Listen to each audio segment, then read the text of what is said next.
جی بچوں، آج ہم سبق لہو اور قالین کے سوال جواب کریں گے۔ تو پہلا سوال دیکھیے گا، تجمل نے اختر کے بارے میں کس قسم کے خیالات کا اظہار کیا؟ تو اس کا آنسر آپ کو صفحہ نمبر 58 پر بھی مل جائے گا۔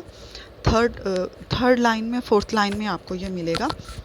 جی، تجمل نے اختر کے بارے میں کچھ اس قسم کے خیالات کا اظہار کیا کہ اس قسم کے لوگوں کی یہ عادت ہوتی، ہر وقت کسی نہ کسی سوچ میں ڈوبے رہتے ہیں، الگ تھلگ رہنا پسند کرتے ہیں۔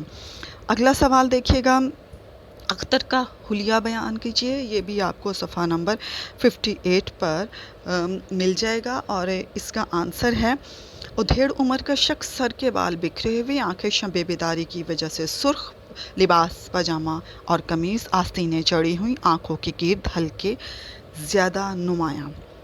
اگلا سوال دیکھیے گا، اختر کو کون تصویریں بنا کے دیتا تھا؟ جی، اختر کو نیازی تصویریں بنا کر دیتا تھا۔ نیازی نے اپنی تصویریں اختر کے حوالے کیوں کی؟ تو اس کا آنسر آپ لکھیے، نیازی نے اپنی تصویریں اختر کے حوالے اس لیے کی تاکہ اس سے اپنی ضروریات زندگی کو پورا کرنے کے لیے مناسب پیسے ملتے رہیں، تاکہ وہ اپنے خاندان کو عزت و آبرو سے زندہ رکھ سکیں۔ اگلا سوال دیکھیے گا، تصویریں اختر کی نہیں، اس بات کے انکشاف پر تجمل کا رد عمل کیا تھا؟ تو اس کا رد عمل نوٹ کر لیجئے۔ جب تجمل پر انکشاف ہوا کہ یہ تصویریں اختر کی نہیں، تو اس سے ایک دھچکا لگا اور کہنے لگا، کیا تم مجھے آج تک دھوکہ دیتے رہے؟ تم دھوکے باز ہو۔ جی، آگے ہے، سردار تجمل حسین کی کوٹھی کا کیا نام تھا؟ جی، اس کی کوٹھی کا نام النشاط تھا۔ پہلے پیج پر آپ کو اس کا آنسر مل جائے گا، پہلی لائن میں۔ جی، تجمل کی عمر کیا تھی؟ جی، تجمل کی عمر، یہ بھی آپ کو پہلے پیج پہ مل جائے گا، تجمل کی عمر 40 سے 45 سال کے درمیان تھی۔ تجمل نے اختر کو کون سی خوشخبری سنائی؟ تجمل نے اختر کو اس کی تصویر کے اول آنے کی مقابلے میں اول آنے کی خوشخبری سنائی۔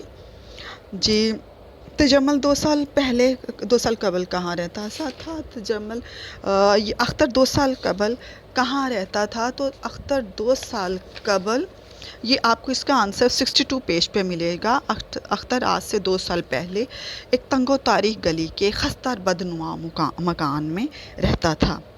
جی، لاسٹ سوال ہے، جی، اختر کے نزدیک نیازی کا قاتل کون تھا؟ تو اختر کے نزدیک نیازی کا قاتل سیٹھ تجمل حسین تھا۔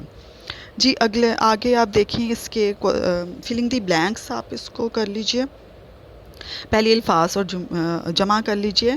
منظر کا مناظر، تصویر کا تصاویر، باغ کا باغات، خبر کا اخبار، انعام کا انعامات، تکلیف کا تکالیف۔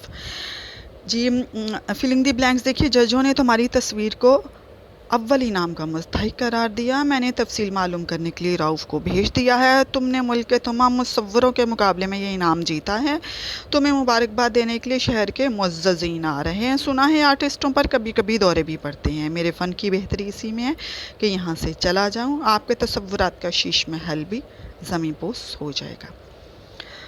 آپ سب کچھ سمجھ جائیں گے، یہ کوئی معمہ نہیں۔ آج سے 2 سال پہلے ایک تنگ و تاریک گلی کے خستہ حال بدنما مکان میں قانون تمہیں کچھ نہیں کہے گا، مگر انسانیت کے نظروں میں تم قاتل ہو۔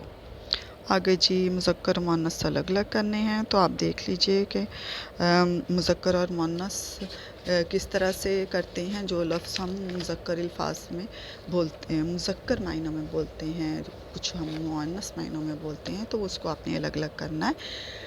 جی، سرکار مؤنث ہوگا، پاجامہ مذکر ہے، قمیض مؤنث ہے، اخبار مذکر ہے، مصور مذکر ہے، تصویر مؤنث ہے، جھونپڑی مؤنث ہے، توہین مؤنث ہے، مہمان مذکر ہے، نمائش مؤنث ہے۔ جی، آگے دیکھیے گا، تو یہ ڈرامے کی جو ہے 1-2 لائنیں آپ نے اس کو ضرور یاد کرنا ہے، کیونکہ یہ MCQ میں آ جاتا ہوتا ہے کہ ڈرامہ کیا ہے۔ ڈرامہ دراصل ڈرامہ یہ مرزا ادیب کا ڈرامہ ہے۔ ڈرامہ جس یونانی لفظ سے ماخوذ ہے، اس کے معنی ہے کر کے دکھانا۔